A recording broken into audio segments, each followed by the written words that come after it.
Hello, my name is Unique Jackson. I'm a sophomore social work major from Tuskegee University. Today I'm going to be talking about my project based on the Louisiana slave base.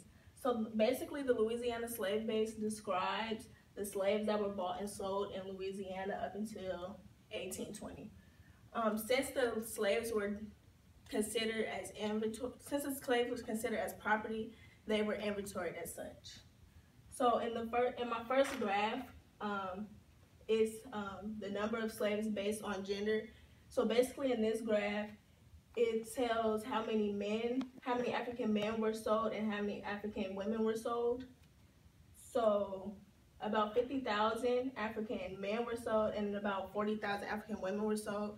So from that graph, I got that there were more men sold because they were considered stronger, they can work longer hours and things like that. But there still were a lot of African women sold. And in that second graph, it is the percentage of slaves based on race.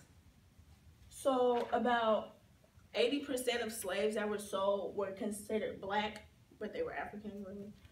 And about maybe 10% were considered missing, which means that they didn't know.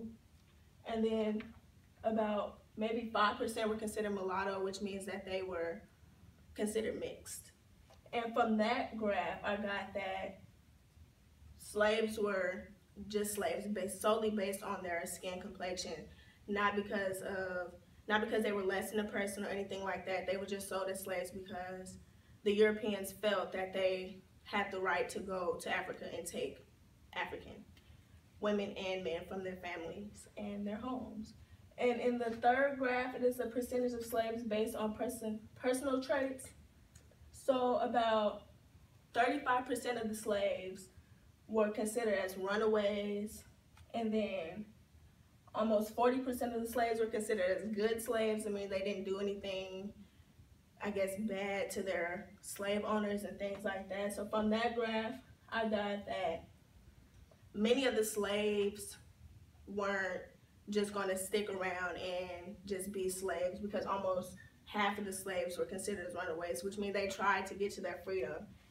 And then the other half, maybe they just didn't want to cause any commotion, they didn't want to cause any problems with their slave owners, so they just were considered good slaves.